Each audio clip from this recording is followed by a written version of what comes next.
Well, Coasters, it's Bruce here, and today I'm interviewing Glen Surgenor. Now, Glen, the Surgenor family, really well known, and lots of stories to tell. Now, you'll be able to see the full series of interviews here on our YouTube channel, which is on the Coasters Club. You'll be able to see them in 7-minute segments over the next several weeks on the Coasters Club, and of course, you can go into the Hokitika Museum where there'll be a memory stick with the full interview on, which is what we do with all of our interviews. Glen, first of all, thank you so much for giving me the time. You're welcome. And sharing your views and your life so far with Coasters. Sure. What's your full name? That's it. Yeah, I don't have a middle name, just Glen Surgenor. But I do have an alias of, they call me Doc. Doc, where were you born? I was born in Hokitika Hospital when it was there back in 1967. Where was the hospital in those days? Up in Seaview. Okay. Up in Westland Hospital. Westland Hospital? Yeah. Not the crazy place. No, down the flurry. The other side of it. Yeah. I think. Now, who are your mum and dad? My mother was Jan Douglas, daughter of Jim Douglas, and my dad was Graham Surgenor. He was born and bred also on the coast. What did Graham do?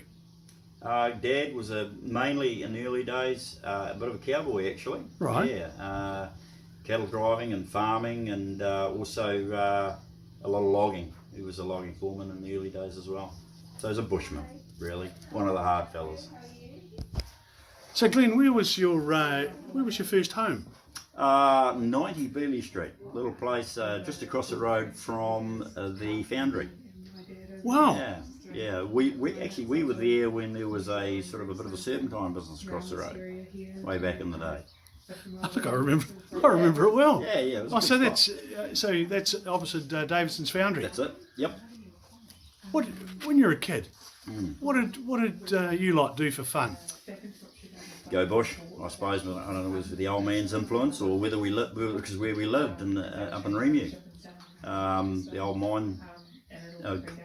mine shafts, the old tunnels, We used to go grab a torch or a candle and just go wandering and, go in a shaft or a tunnel, go up a shaft, down another tunnel, and then try and figure out where we were.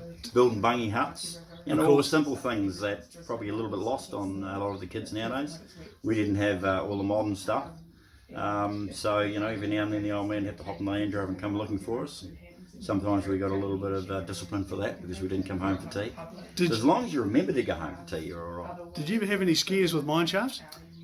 Well, yes. Mainly from Dad, because we knew they were there, but if we ever went somewhere we shouldn't, he would let us know because he lost his father down one in 1966, so he was always very, very passionate about trying to keep us all safe.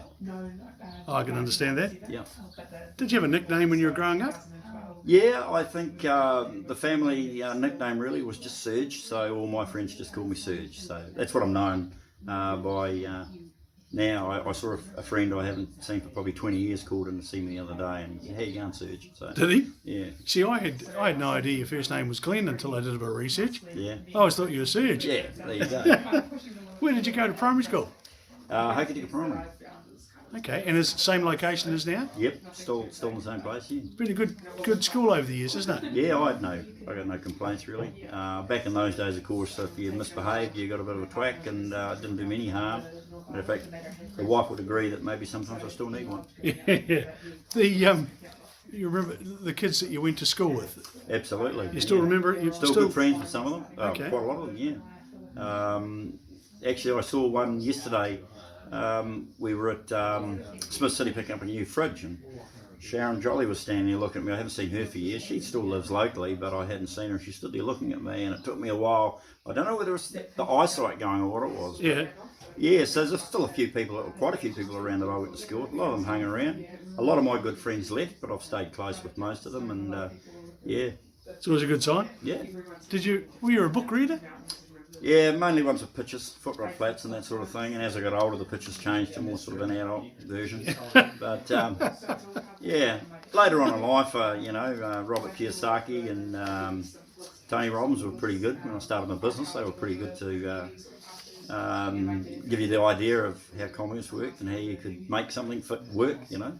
What about high school? Did you go away to school or did you stay here? Yeah, I went to high school here and in town. So it'd be Westland High? Westland High, yeah, I got through that for a few years until I was called into the Deputy Principal's office, and in those days, and some will remember that see this, Russell Googich.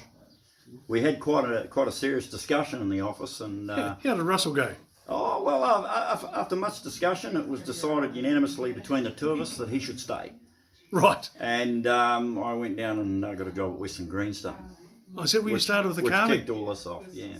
So that'd be when was Bernie and Bernie and Bill Guthbillett and Johnny Verblisky. yep, they were ahead of their time, weren't they? Oh, absolutely, yep. They're definitely ahead of their time. What was your favourite subject at school?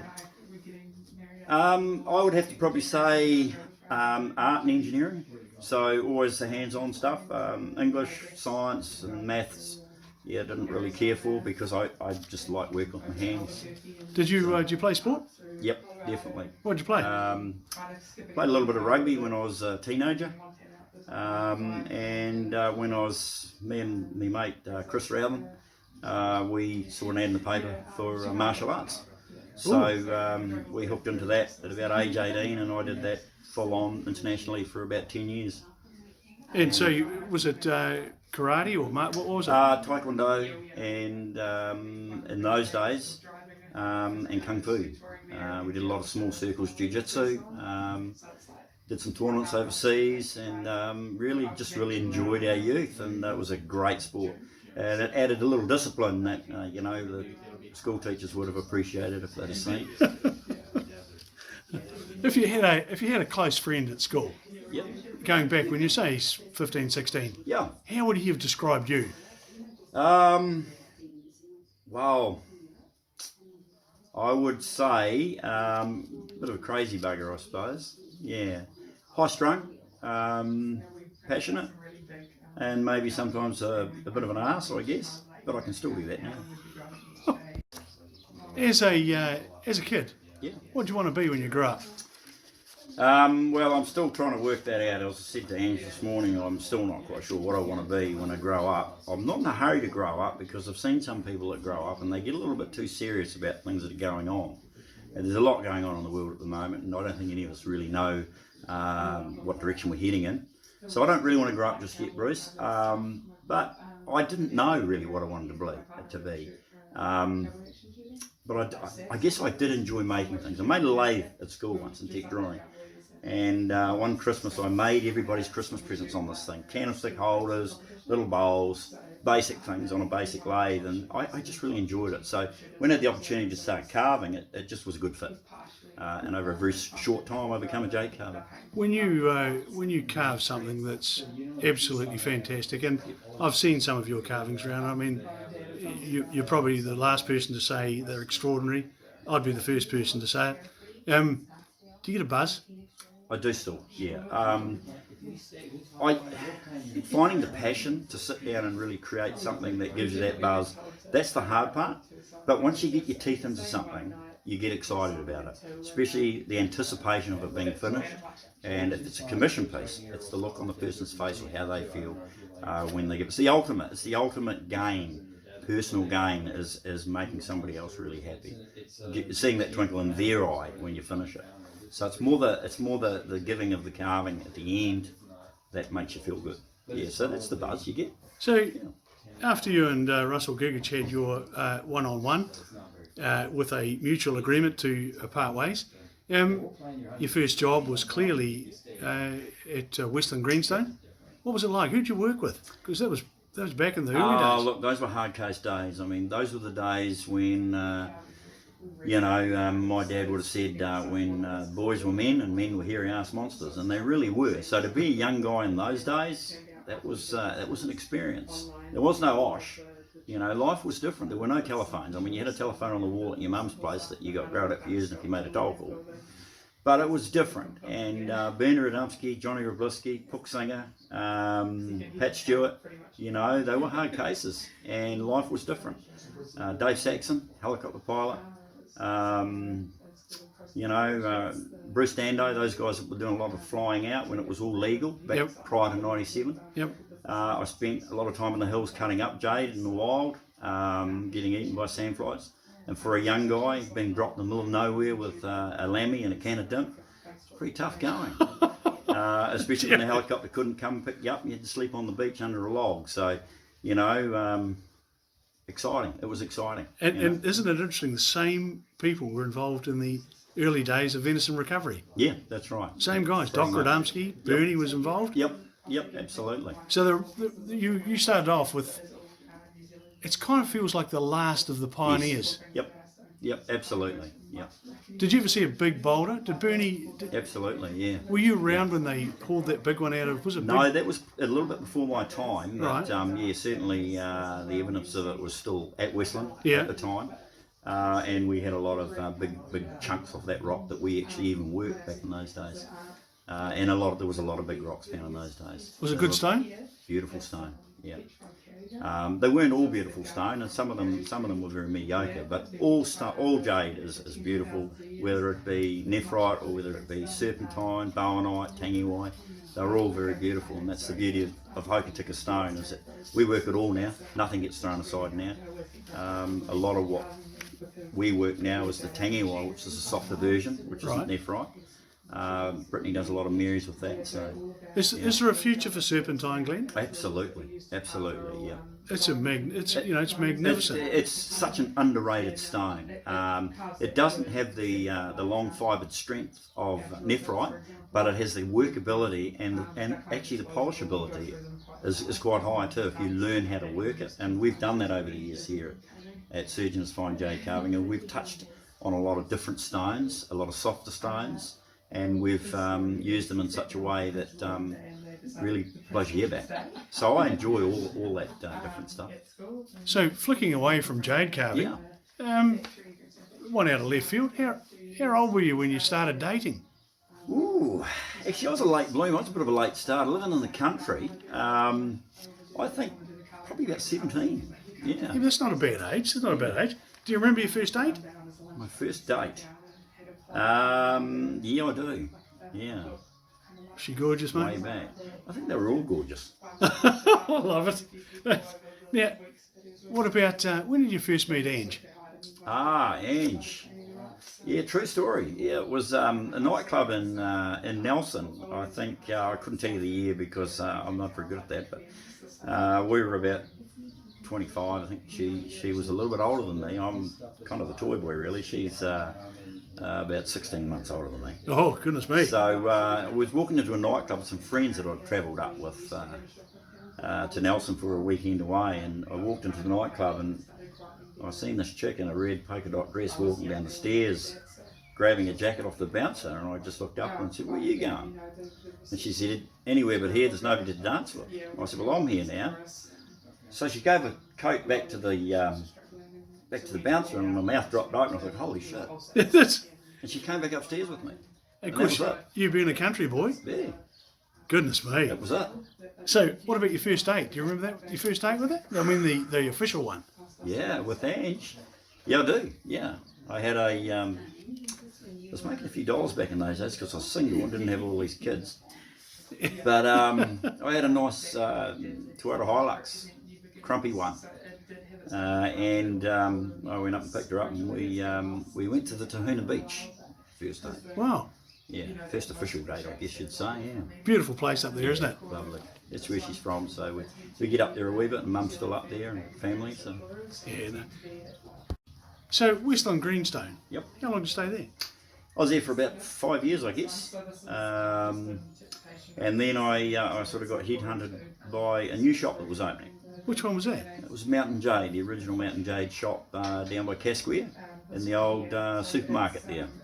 Right. It's, T.Y. Pounamu's got it now. On the corner? Yeah, on the corner there. He was setting up a bit of a carving studio in there, Ross Crump.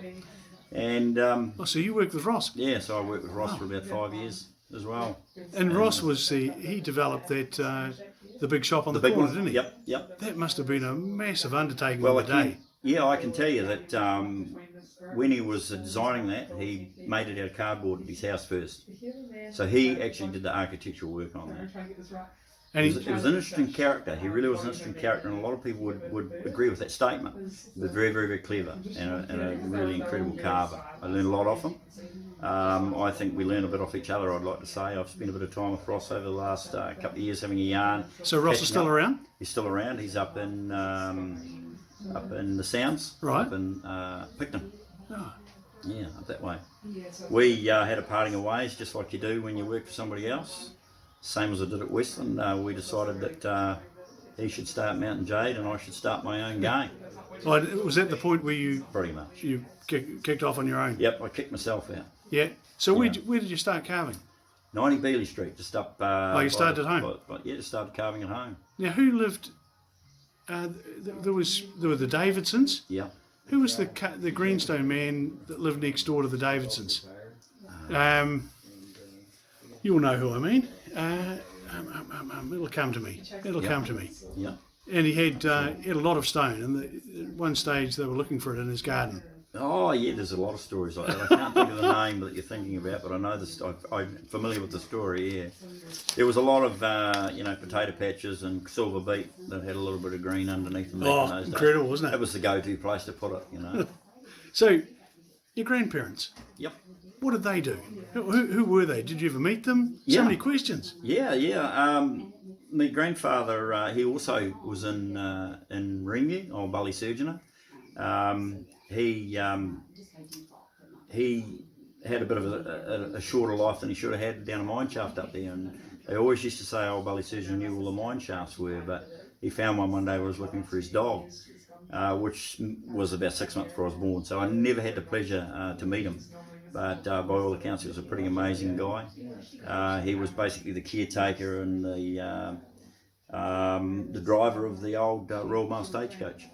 And after he passed on, my dad took on that, looking after the Stagecoach and driving that. And in '95, I think it was, we did the Woodstock Centenary, and him and I got a team of horses and ran the Stagecoach for a day, giving people rides. So you got any photos of the Stagecoach? Yeah. Can we have a look? Absolutely. Yeah. The photograph of the old coach, that was the Hokitika, the 1960 centenary. That's the Westland Hotel there. On the corner? On the corner, the old Westland. Cotton wool beds back in the day when they were getting all dressed up. That's my dad there waving with the big hands, and that's my grandfather there. Wow.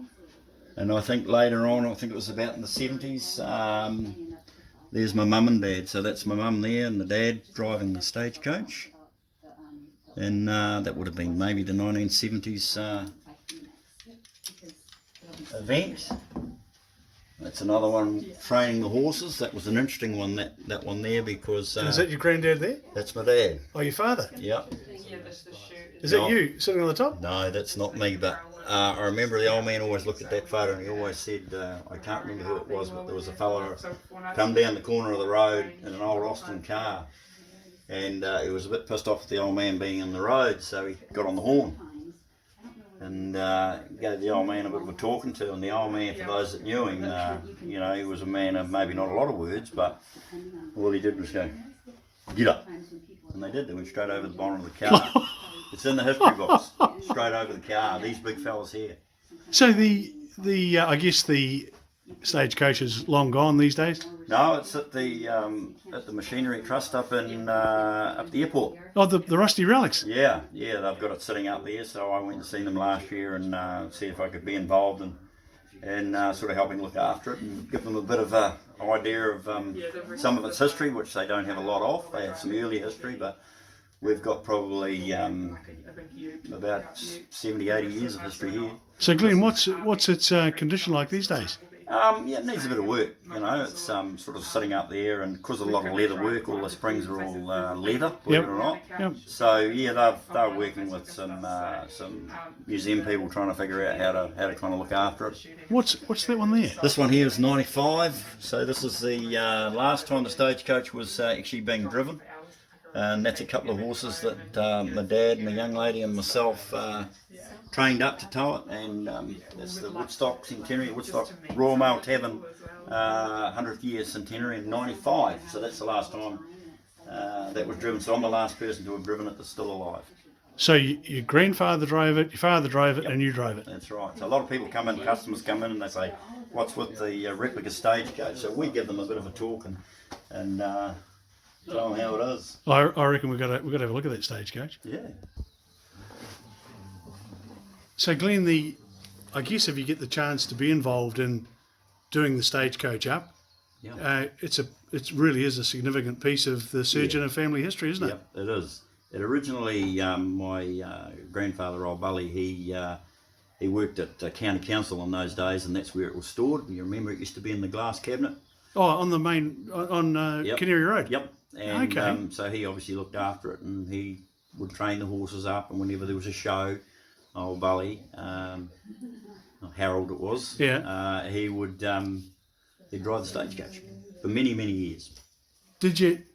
Did your grandmother or your granddad ever give you a piece of advice that you can recall? Yes, Jim Douglas, and I'll never forget it. I use it today, but I won't say I used it when I was a teenager, but I use it every day today.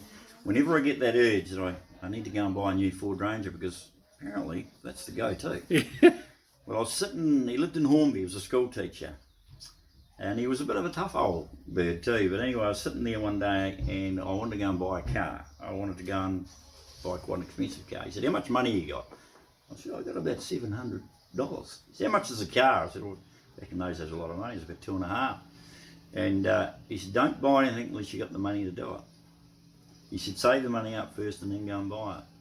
And he explained to me about interest rates and stuff very early. Never helped me much when I first got started, but as I got into my life and I realised all the pitfalls that he'd explained to me were real, I learnt to not save money. I was never great at saving money, but if it was something I wanted, I could save money.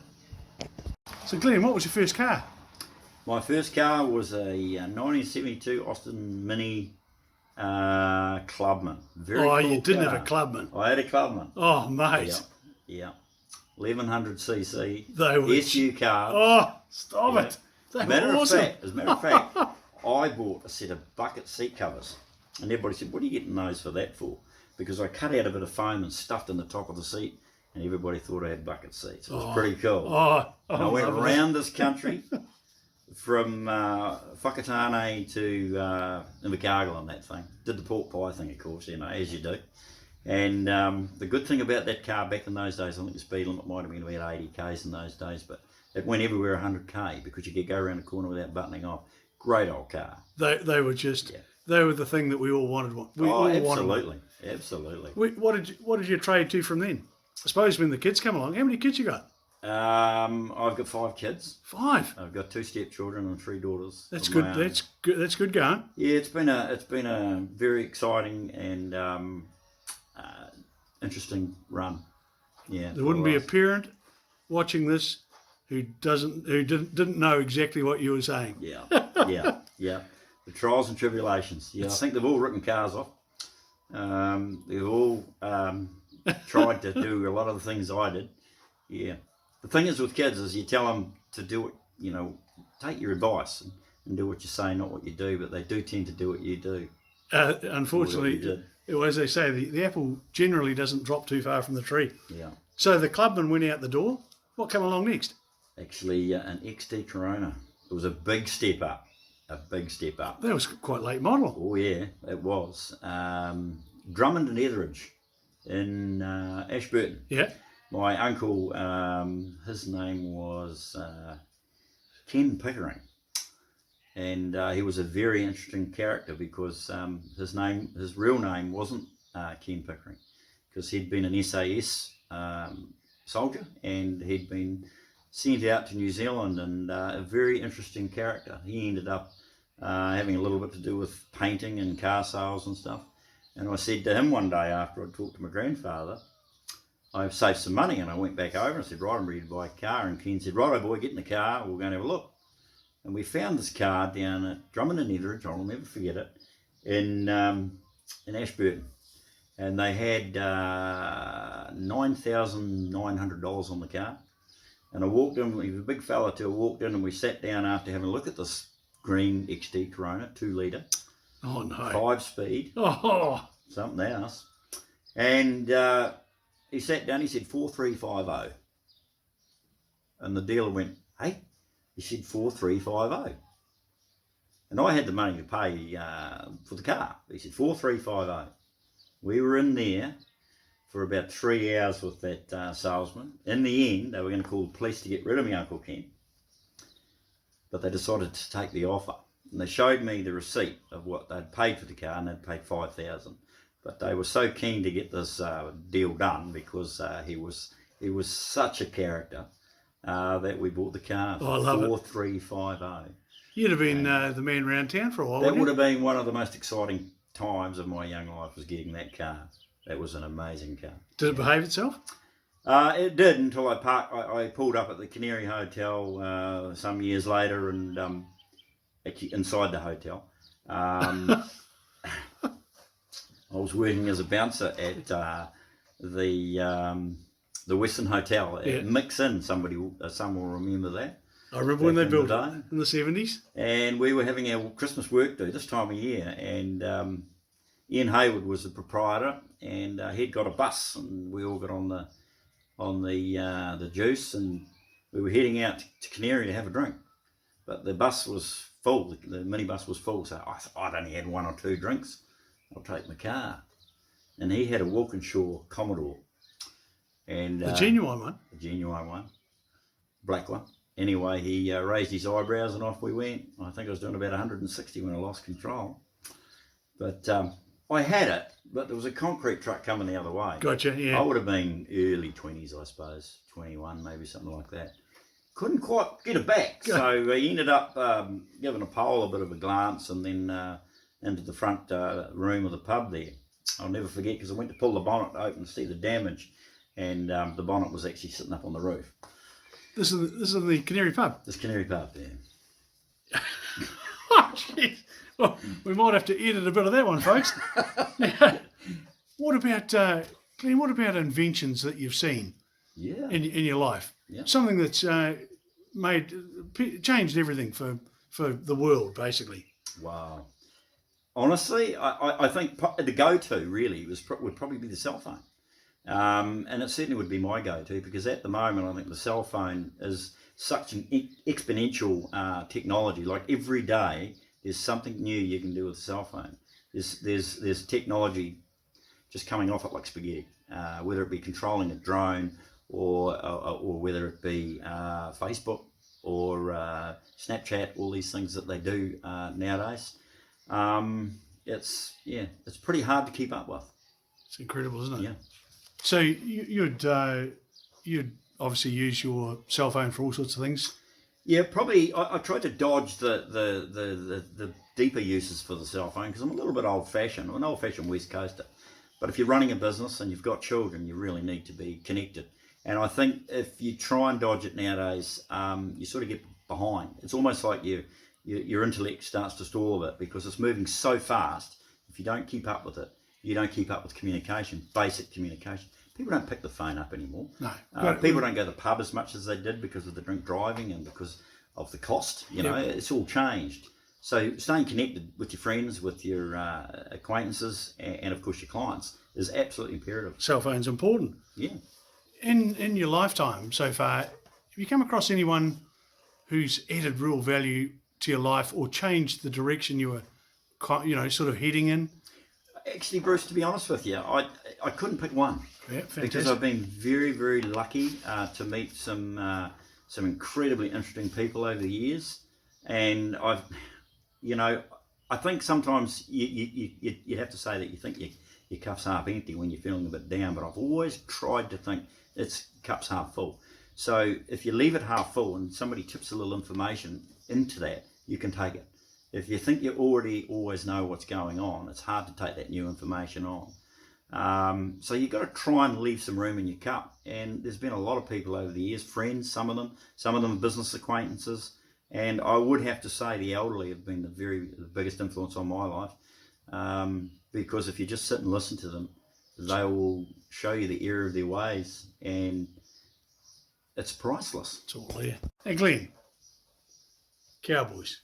Gun shooting. Yeah. How on earth did you get into that? How did you become so good? Oh, I'm not that good. I when I was younger, I used to sling sling a bit of lead down range pretty good. As I've gotten a bit older, it's young guys are coming through, and they're just incredible. The talent of the young shooters now is amazing. I seen an ad in the paper, probably in about 97, 98, for a shoot they were having at the Hokitika Pistol Club. And Ange and I thought, that's right up our alleyway, with our passion for cowboy action and the stagecoaches, cowboy hats, boots, the whole thing. Yeah. We went up and had a look, and just fell in love straight away. Joined the club and became connected nationally to all the other cowboy shooters. So it's a discipline within the pistol clubs in New Zealand, with using pre-1899 firearms, single action revolvers, side-by-side shotguns, and lever action rifles in full costume. So that's the boots, the hats, the whole thing. It's one of the biggest sports in terms of growth in the world, one of the fastest growing sports in the world. Now you've shot internationally, haven't you? Yeah, yeah. I know that I've seen your photo in the local papers where you've taken on people from America, from Australia. Yep. How do you fare against some of those? Actually, it's quite surprising how well we do shoot here in New Zealand. New Zealand is a shooting nation. It's always been that way. We're under the gun at the moment, if you excuse the pun. My daughter Georgia, my middle daughter, she shot 2 state championships in America last year, and she won them both. Wow. Her category. So these latest changes to gun laws, is that impacting on? They impact on us greatly, and more so than what the public believe. Unfortunately, the MSSA magazines and semi-automatic gun legislation covers so much more than what people think.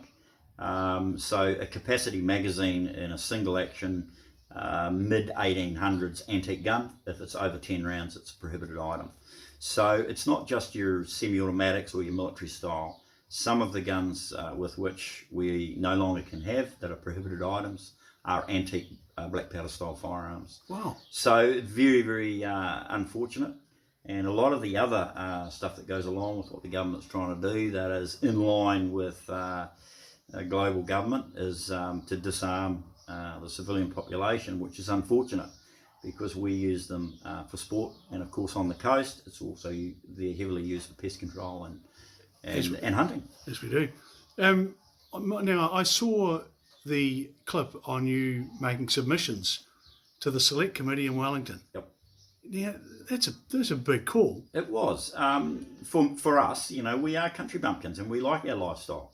We don't oversell or undersell ourselves. We live in paradise here on the coast, and we have trials and tribulations. You know, as you know, the road there 1 minute and gone the next at the moment. You know, with our weather and the rainfall. But if you have a look around, if you have a look on your Facebook today, you'll see what's happening in Hawaii. I've been to that volcano in Hawaii that's blowing at the moment. I didn't go close to it, that's for sure. But you know, there's a hell of a lot going on in the world that you know, pretty brutal. They gave you 5 minutes. 5 minutes in the Finance and Expenditure Committee, and as Deborah Russell will tell you, she said, "My name's Deborah Russell, and I'm the chair of the Finance and Expenditure Committee, the most powerful committee in New Zealand government because we control the money." So that's how she announced herself to us. So we walked in there, they had their tea cart, and they were all sitting there like fat cats drinking tea and eating biscuits. We never got offered anything. We were doing all the talking. So it was an interesting experience. You came all the way from Hokitika? We did, yeah. So you drove up or flew up? We had 2 days notice that we had been invited to do an oral submission. So my son-in-law and myself, he's the secretary of the Hokitika Pistol Club and I'm the president, and we took it upon ourselves for all New Zealanders, for all shooting, to go up and to give our thoughts and to basically to talk to people that knew very, very little about what they were talking about. The gun fraternity are like the shooting sports, pest control, and the avid hunter. They just needed to be represented, and there were quite a few people that turned up and did that. For us, it was a no-brainer. I didn't want to sit back and say, well, bugger them, look what they've done to us, without standing up and having a go and giving at least giving our opinion to government to what we felt.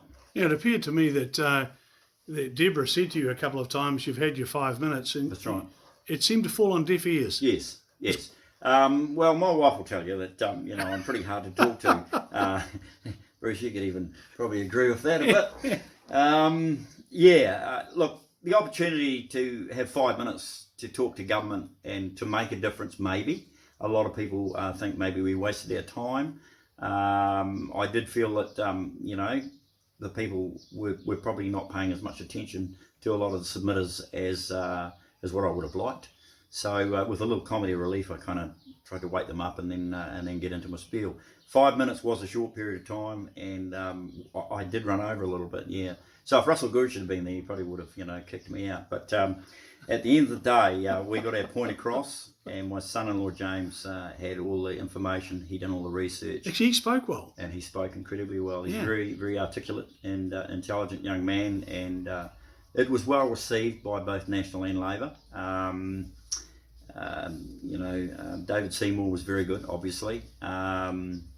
What's he like? Greg O'Connor, even for Labor, he received us quite well because we were basically putting the facts out there, not the propaganda facts, the actual facts. Greg O'Connor's a good guy, isn't he? Yeah. And Seymour looks like he... Absolutely. I mean, he says a lot of things that hard to argue about. Yeah, that's right. I think there's a little bit of the KISS theory with David, and that is keep it simple, stupid. Some would say maybe he's a politician and he's pushing his own barrow, but if I'm having a ride in that barrow, then I'm quite happy with him. But as you said, Bruce, I mean, he just, it's common sense, a lot of what he's saying. What about, you've done a lot of travelling. Yep. And you've done a lot more than I'll ever do. Have you ever been to a place where you go, wow? Oh, absolutely. Absolutely. Asking me that question, it makes it really does make my brain tingle. And I guess it comes back, I'm pretty easy to read sort of a book. It comes back to the Wild West. Back in 2004, my wife and I, Angie, we went over to America, and we spent a month over there travelling around. We did Los Angeles, Arizona, Nevada, and Mexico. Did you do Route 66? No, we didn't. That's on the that's on the list. My daughter Georgia did that last year. Very jealous. Yeah. But I guess for me, because my alias being Doc Holliday in the shooting sports, the wow for me was Tombstone. Tombstone, Arizona was an absolute. More so, you asked me before about a person that's influenced me. This is a town that's influenced me, but it was the people in the town that influenced me, and the way with the way they lived. Were you welcomed? Very welcomed. We were treated like, honestly, Bruce, we were treated like, being from New Zealand, we were treated like celebrities. We just about made friends with everybody in the town. We stayed there a week in Tombstone. We met the marshal.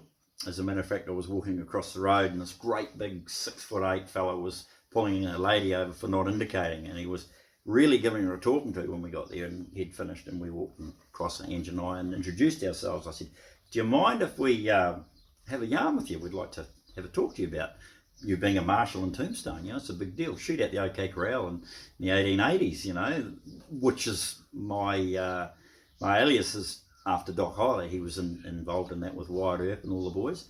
So for me, being in Tombstone was an absolute passion. And I'll never forget this big fella, because he reached over and he said, I'll have a talk, and he just pushed my shoulder back, and he said, with this lady here, and he put his arm around Ange, and he said, I'll have a talk with her, and he did. He was a real character, this fella, and we had a great catch up with him and learnt about the crime rate in Tombstone was less than 2%. Everybody in Tombstone had a gun on. They all had a sidearm. As in everybody? Everybody. There would have been less than a handful of people that didn't. It was because it's like a living shanty town. So they all had sidearms on, and even you could go into the saloons and there was people armed in there, and there was no crime. There was zero crime. We went to the marshal's office and he gave us a tour. There was just him. There was no administration. There were no other police. There was just one guy there. So how many people live in Tombstone? Look, I think it's a show town, so there's lots of shows going on all the time. Yeah. So it's a little bit up and down, but I would say it's probably the size of Ross, maybe a little, but certainly more animated. A lot going on. There's probably a dozen hotels there. So Oh, wow. yeah, it's Oh, like so a size of Ross with maybe the population of Hokitika. But I remember the one thing when we went into the marshal's office, there was a sign on the door that said no firearms beyond this point. It's the only place you weren't allowed to wear a gun. So for me, a place to go and get my eyes lit up was that.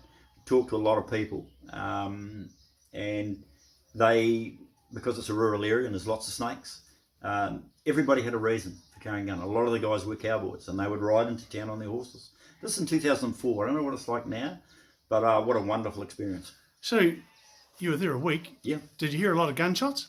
Well, there was 3 shows in Tombstone. and they ran twice a day each show. Yeah. There was El Dorado, 6 Gun City, and of course the OK Corral. And me being a bit of a show pony and a little bit crazy, I had all my Doc Holliday attire on, made friends with all the actors, and I ended up getting in all 3 shows. So that was a bit of good fun. Yeah, and at the end of trail in 2004 in California, the very last Wild Bill Wild West show was in 2004, the last of the original Wild Bill Wild West show. Right. And I got a part playing White Earp in that, and I did that for 3 days, 3 shows a day. And I can tell you, when you're doing 3 shows a day in live shows with all the gunfire and all the horses, and the national anthem at the beginning of every show. Really? The Americans are very patriotic. It was a real eye-opener, Bruce, to go over there and see the way they lived and to understand what it is that you see on the news, to understand why they're so passionate and patriotic. They love their country, yeah. What a story. But what a wonderful time that we had. So that was our real, yeah. Of course, we haven't had an interview like this before. Let's carry on. We've got about 25,000 members, and these videos are seen up to 300,000 times every 7 days.